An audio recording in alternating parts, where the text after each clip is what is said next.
Olá e bem-vindo de novo à próxima parte da minha pesquisa sobre o país do BRICS, a Bielorrússia. No vídeo anterior, aprendemos sobre o que quer dizer fazer parte dos BRICS e um pouco sobre as línguas oficiais da Bielorrússia. Abordamos também o contexto histórico e político do país, que ilumina as razões para a discrepância entre o número de falantes do bielorrusso e o russo. Essa situação de diglossia apresenta uma preferência pelo russo, e continuamos hoje, no segundo vídeo, com o mesmo sentimento como sujeito das políticas linguísticas educacionais. Neste vídeo, eu defino as políticas linguísticas educacionais, apresento o sistema educacional da Bielorrússia e, finalmente, falo sobre as políticas linguísticas com respeito ao sistema educacional da Bielorrússia. Em primeiro lugar, para contextualizar os temas deste vídeo, eu vou explicar um pouco sobre as políticas linguísticas na educação em geral, antes de abordar o caso da Bielorrússia. Em situações plurilingues, as políticas linguísticas servem um funcionamento muito importante. No caso da educação, estas políticas são essenciais no planejamento linguístico. Podemos definir o planejamento linguístico como as ações do governo ou de uma organização com poder em um país. O planejamento linguístico, de acordo com alguém, concerne aos direitos, à proteção e ao uso de uma língua. E na escola, as políticas linguísticas controlam o uso de uma língua no ensino, e por isso são muito importantes para o Estado o valor e a conservação de uma língua, porque a escola é o lugar que prepara as gerações do futuro de falantes de uma língua. E agora que entendemos a definição das políticas linguísticas educacionais, podemos avançar ao sistema educacional da Bielorrússia. O país tem um sistema educacional bem sucedido, administrado pelo Ministério da Educação da Bielorrússia, e principalmente o sistema depende do orçamento estadual. E 98% da população bielorrussa frequentou a educação primária e secundária. E o sistema educacional pode ser elogiado também, dado se estima que a taxa de alfabetização da Bielorrússia seja de 99%.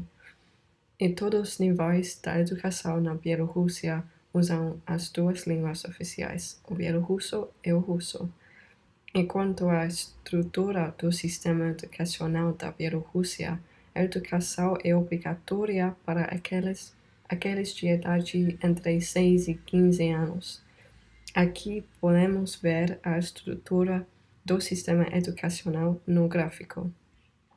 E como podemos ver, antes da idade de 6, existe a oportunidade para que as crianças vão à pré-escola, mas não é compulsória. E o ensino primário é grátis e oferecido entre as idades de 6 e 10. E o próximo nível é o ensino secundário básico, também grátis, e acontece até a idade de 15. Depois é o início do ensino secundário especializado ou profissional. Os alunos têm a escolha de ficar na educação e assumem disciplinas na escola por 3 mais anos, ou por outro lado, os alunos têm a outra opção de fazer cursos vocacionais. Em seguinte, há também a opção de matricular no ensino superior na forma de cursos na universidade. E com este resumo do sistema educativo na Bielorrússia, agora podemos avançar à análise das políticas linguísticas nos distintos níveis da educação. Entendemos que as duas línguas oficiais da Bielorrússia são o bielorrusso e o russo, desde o ano de 1995.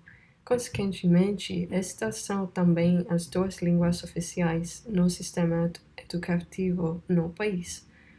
Mas antes desta lei, nos anos entre 1990 e 1995, o bielorrusso era a única língua oficial do Estado e também da educação do país. E, de fato, a lei de 1990, que foi criada quando o país ainda era soviético, sobre as línguas da Bielorrússia, promoveu a ideia de que o bielorrusso seria a língua oficial da ciência, cultura e média dentro de 10 anos no futuro do país. E em linha com esta visão, a Lei das Línguas, em outubro de 1990, declarou que o bielorrusso será a língua de toda a educação no país. Portanto, 67% das escolas secundárias entre os anos de 1990 e 1994 usavam o bielorrusso como a língua da instrução educativa. Antes desse período, apenas um quarto de estudantes no sistema educativo bielorrusso inteiro aprendiam no bielorrusso. Por isso, a lei tinha uma grande influência no aumento do uso do bielorrusso na educação. Mas na sequência da oficialização do russo em 1995, após o referendo que falamos do primeiro vídeo, em que a maioria da Bielorrússia queria que o russo fosse uma língua oficial bem como o bielorrusso, a língua bielorrussa iniciou a perder o seu estado no contexto da educação. Os efeitos foram imediatos na esfera da educação.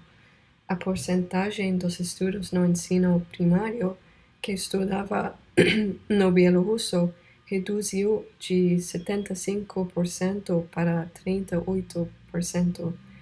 E as políticas linguísticas relativamente à educação foram modificadas também até o ano de 1998. A Lei das Línguas na Constituição codificou o russo na educação. No artigo 21, assegura-se o direito à educação e à formação na língua nacional. E, adicionalmente, o artigo confirma que o governo da Bielorrússia garante o direito à educação e formação em bielorrusso ou russo. Existe a escolha entre as duas línguas oficiais no âmbito educativo, mas antes de tudo, a introdução do russo na educação em si mesmo revela que havia mais pessoas em favor do russo no sistema educativo no país. E, como consequência, o número de instituições educacionais que ensinam no russo é muito maior do que aqueles que usam o bielorrusso. Por exemplo, no ano passado, em 2024, apenas 9% de alunos na Bielorrússia aprendiam em bielorrusso. Assim, é muito claro que esta lei é muito pertinente no tema das políticas linguísticas na educação bielorrussa. Mas podemos ver o efeito expansivo da lei quando vemos a proporção entre o russo e o bielorrusso como a língua do ensino nos vários níveis da educação. Esta política linguística permite ao Estado realizar um movimento que se chama a russificação da Bielorrússia na esfera da educação. A sua influência pode ser vista em todos os da educação. Por exemplo, no caso do ensino primário, a mesma situação em que poucos alunos estudam no bielorrusso. De fato, apenas 2% dos alunos começarão o primeiro ano da escola primária no bielorrusso no ano passado, em 2024. E, além disso, a educação secundária tem também uma preferência para o russo. Por exemplo, no ano de 2020, apenas 10% de estudantes a este nível foram matriculados na escola em bielorrusso. E no caso do ensino superior, o bielorrusso é usado com pouca frequência. Por exemplo, um artigo analítico revela que havia um declínio dramático do número de estudantes que frequentam a universidade na língua bielorrussa. Por exemplo, entre os anos 2005 e 2020, a porcentagem de alunos no ensino superior entregado no bielorrusso caiu de 0,9% a apenas 0,09%. Mas outras reformas da Lei das Línguas merecem ser mencionadas no caso das políticas linguísticas educacionais da Bielorrússia. Por exemplo, no caso de línguas minoritárias, parece que o país quer fortalecer uma agenda contra as línguas minoritárias. No caso da educação, antes de 2022, o artigo 21 da Lei das Línguas de 1998 garantia o direito à educação na língua materna por aqueles de distintas nacionalidades fora da nacionalidade bielorrussa. E demais, a Lei Básica da Bielorrússia, no artigo 50, declarou também que um indivíduo na Bielorrússia tem o direito à educação e à formação na língua materna. E graças às políticas, era possível que fossem fundadas as instituições educacionais que ensinam línguas minoritárias. De fato, no passado, havia várias instituições que ensinavam nas línguas minoritárias, como estas escolas de línguas como o polonês e o lituano. Aqui podemos ver no mapa onde estão as instituições e, por exemplo, duas escolas no passado ensinavam o polonês nas cidades de Grodno e Wałkowicz. Mas, desde o ano 2002, o Estado da Bielorrússia aplicava muito pressão nas duas escolas polonesas. E então, no ano de 2022, havia a introdução da proibição da criação de instituições educacionais que ensinam línguas minoritárias. E seguinte, as escolas mencionadas aqui deviam substituir o polonês ou o lituano pelo russo ou pelo bielorrusso. E até mesmo instituições educacionais não públicas que ensinam a língua polonesa, por exemplo, foram fechadas depois desta proibição. Como fechamento dessas instituições, o Estado da Bielorrússia pode controlar o valor e a sobrevivência dessas línguas minoritárias na Bielorrússia. E sem a oportunidade de frequentar aos cursos e acessar a educação, o futuro e a manutenção dessas línguas são muito limitados. Ao mesmo tempo, é possível a Bielorrússia fortalecer as línguas oficiais, sobretudo o russo, no contexto educacional. Em conclusão, o sistema educacional da Bielorrússia apresenta um caso muito interessante em relação as políticas linguísticas. Como no último vídeo, parece que na teoria o bielorrusso e o russo compartilham a importância, o mesmo nível de importância nas esferas de vida pública e privada, mas, na verdade, o russo tem maior importância porque tem mais apoio do russo na nação. E reflete-se no fato de que a maioria da escolarização é em russo na Bielorrússia, que é um fator contribuindo ao estado vulnerável da língua bielorrussa.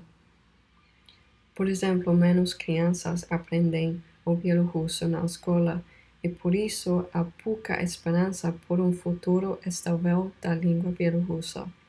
E como vamos ver no próximo vídeo, a média na Bielorrússia apresenta um caso semelhante nos termos das políticas linguísticas e uma preferência pelo russo. Então, aqui pode encontrar minhas referências e muito obrigada por assistir este vídeo e até mais.